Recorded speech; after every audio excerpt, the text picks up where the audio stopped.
Thank you to Ideas for inviting me here. Missing Vikas. Hope he gets well soon.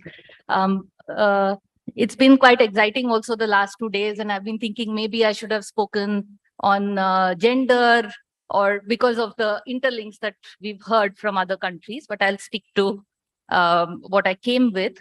But also to just hear from this morning in Thailand and South Africa, yesterday Philippines, how one saw that so many things seem to be so similar and that we're all fighting the same battles in our own insular sort of ways.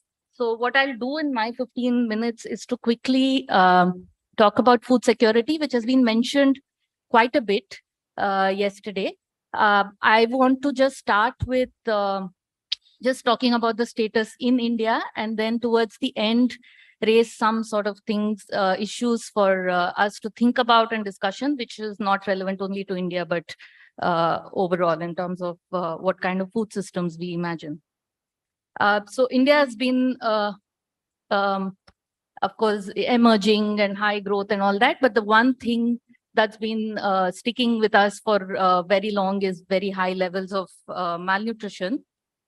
And amongst the highest in the world, much higher than also other countries which have lower per capita income and so on. I'm not going to malnutrition very much, but looking at food security. But when I'm talking about food security, I'm sort of using this definition of the FAO, which the Committee on World Food Security came up with, which means all countries have sort of agreed to this, where therefore it's not just about cereals and calorie sufficiency, but sufficient, safe, nutritious food that meets dietary needs and food preferences. So it's a larger basket of food that we are discussing. So before getting into the issues, just a few slides on the situation in India, starting from the most recent. Like we've been hearing, and we know that most countries across the world have been seeing a situation of increasing food insecurity and hunger during the pandemic because of various reasons, including supply shocks, increase in prices, and of course, people losing jobs and livelihoods and just not being able to afford food. In India, it's mostly the demand side. We really did not see those kind of supply shocks as far as food went. So this is based on a survey that we did as part of the Right to Food campaign in India called Hunger Watch. And the data I'm sharing here is the survey we did in December 2021, January 2022, which was about 8 months after our second wave of the pandemic, which was the most devastating in terms of loss of lives. And 2020, we had one of the strictest, I think the most, the stringent national lockdowns across the world, which saw, 4-hour notice where people were asked to just be in their homes and do nothing, and it resulted in the migrant crisis and so on. But this is after national lockdown, after second wave, 8 months after that.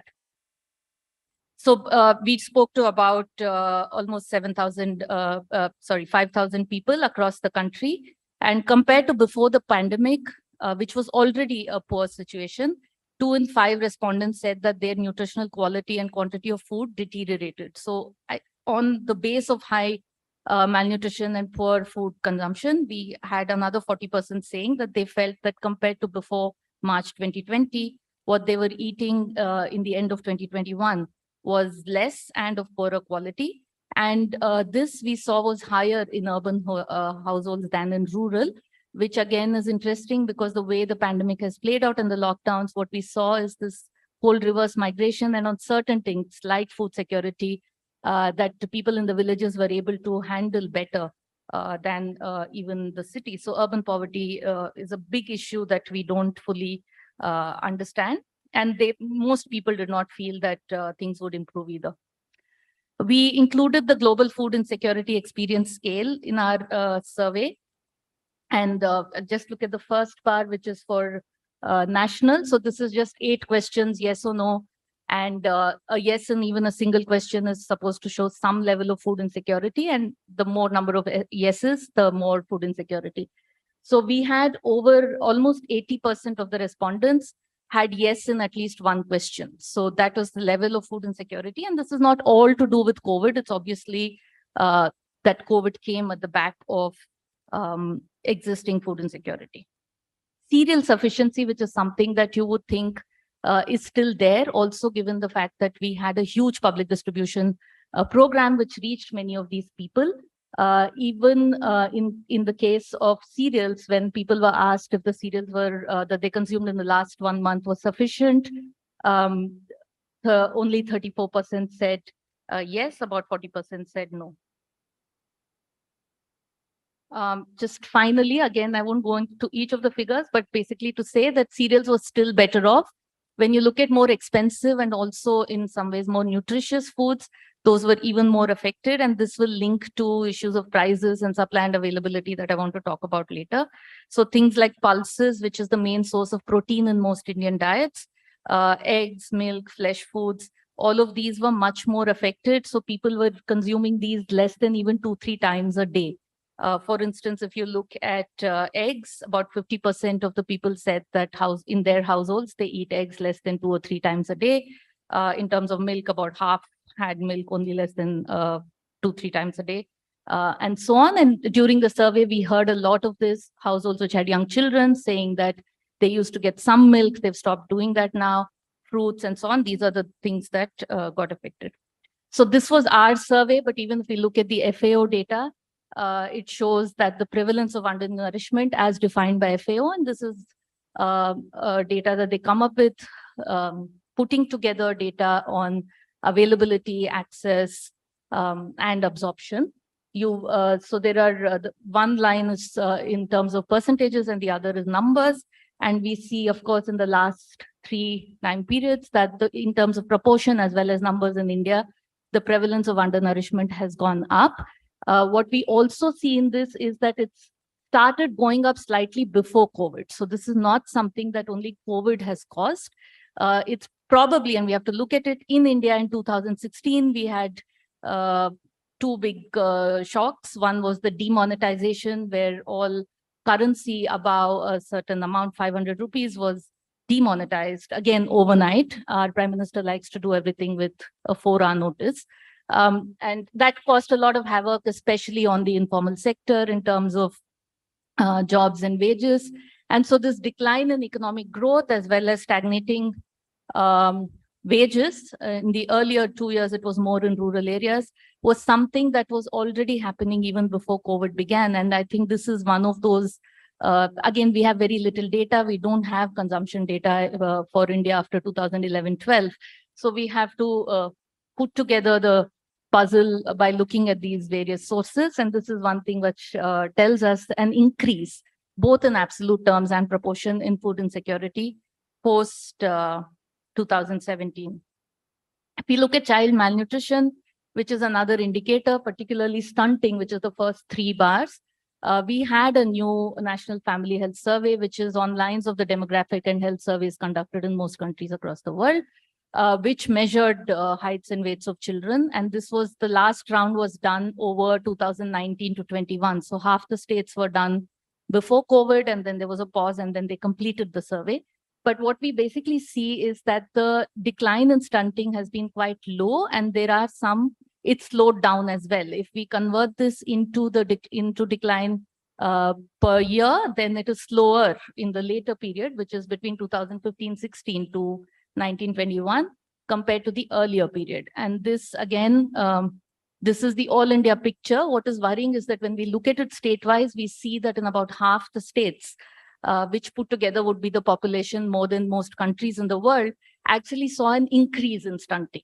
And again, those working on nutrition would know, stunting is a reflection of chronic undernutrition. So it may stagnate, but it's very rare that you would actually see that stunting is actually increasing. The children are shorter than the previous generation. So that is what we are also seeing. And this again is the same 5-year period where it's the demonetization and the slowing down, and then you have COVID on top of that. So this phenomenon of increasing hunger is something, even before COVID, is something that's not seen only in India, but if we look at the average figures for the world as well, you see that both in terms of proportion as well as numbers, the number of people who are severely or moderately food insecure has been going up over the last few years. And again, you see that the graph increases after 2018, before COVID began. This is again from the State of Food Insecurity report of the FAO, and this is based on the Gallup World Poll that they do on food insecurity experience scale, where people respond similarly on these set of 8 questions, which are yes or no.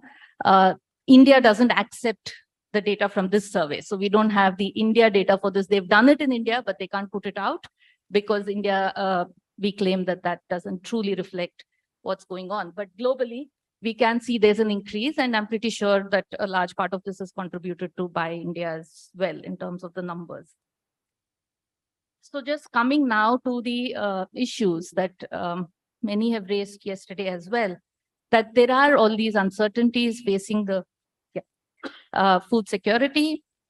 And many of these are, of course, come out of the kind of economic system that we are all in. And those are the issues, those were discussed yesterday. I want to straight in come into what is it that if, from the point of view of food security that one is facing.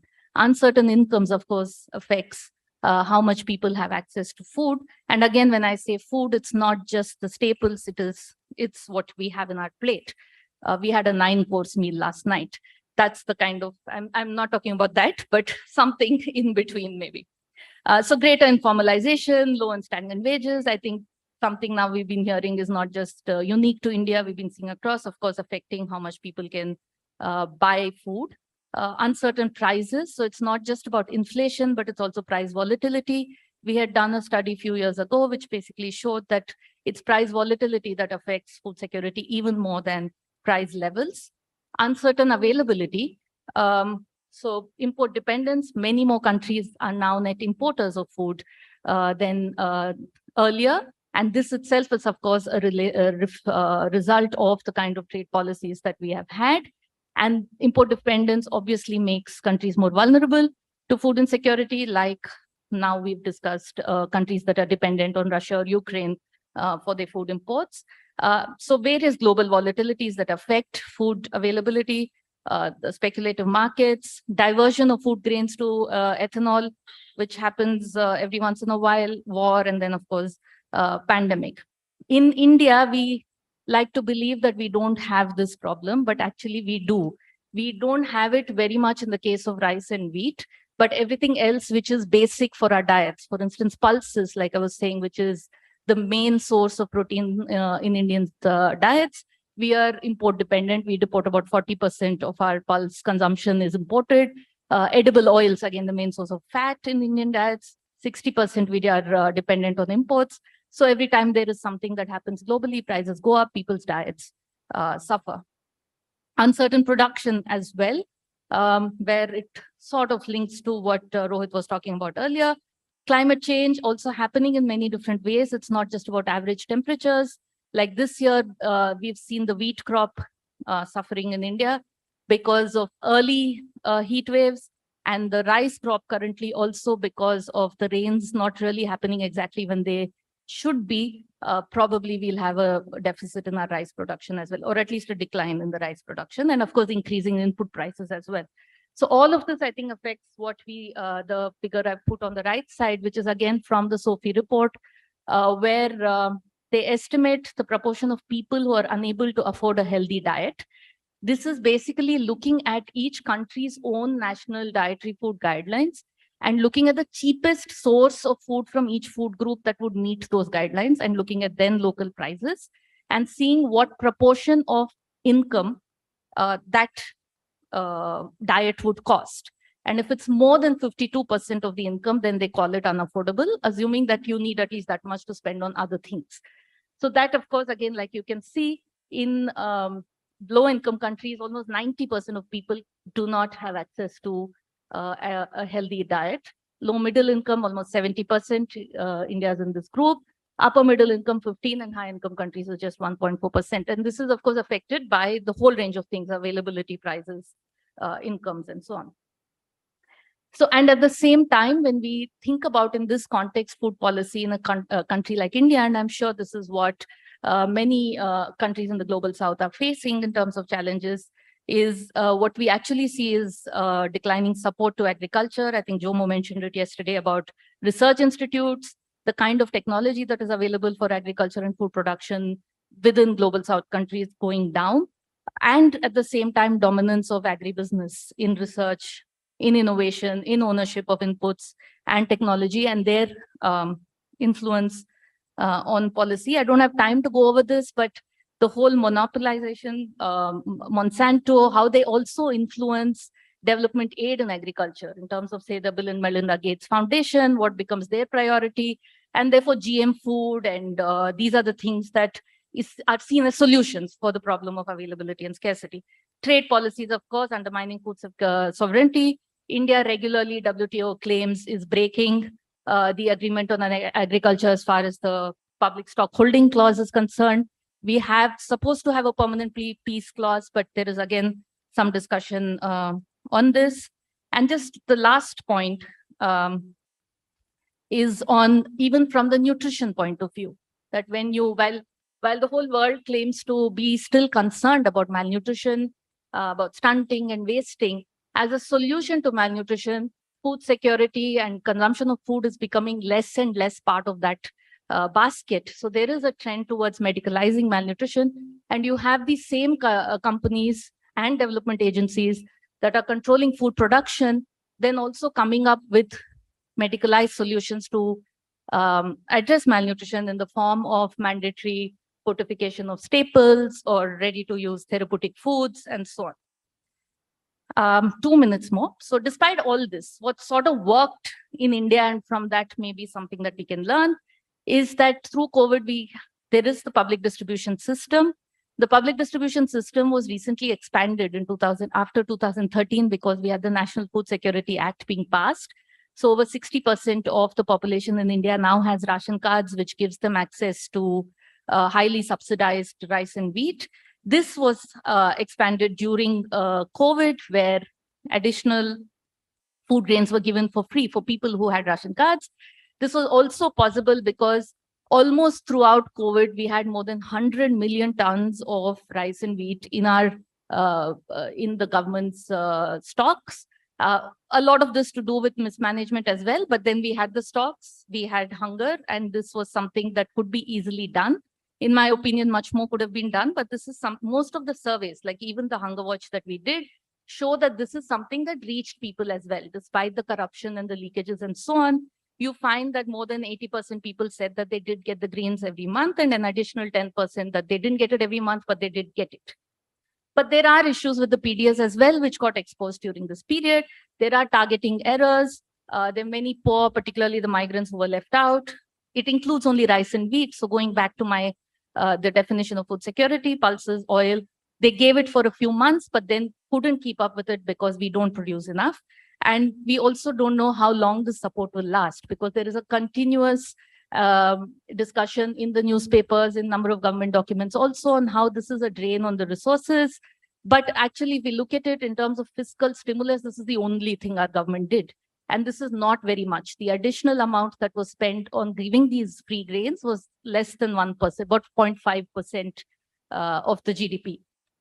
But at the same time, the contradiction that the Prime Minister keeps talking about this, about being the world's largest food distribution program. And so every time there are some local or state elections, they keep extending the last date till when they'll give it. But we don't know how long it will continue. But as long as it does, we have been seeing in all our surveys that this is something that's really keeping people away from the brink of starvation. So just to conclude, what we learned, and this is a big debate in India, and it sort of felt like an vindication as well, that welfare schemes are not wasteful expenditure, but they actually work. That's all that reached people in the end of the day. During COVID, school meals, pensions, they didn't do much about it. Community kitchens in urban areas, public distribution system, the employment guarantee. I don't have time to go into each of these, but where they made an effort to make this work, these are the things that reached people. But sustaining public expenditures needs public pressure, and the fiscal argument always dominates. Whatever the situation is, we have to get back to what proportion of GDP and what the fiscal deficit is. But initially there was a lot of hope in 2020. We thought the pandemic will open eyes and we won some big battle. That's not happening. But overall, I think what we really need to do is to move towards decentralized food systems. I don't know exactly how we can do this, but the pandemic has really put this out even more forcefully than before, that can be the only way you can have a food system which is livelihood, food and nutrition, as well as climate sensitive. And how do we bring this back into the mainstream agenda? Food sovereignty is not fashionable anymore, but that is really at the core of everything.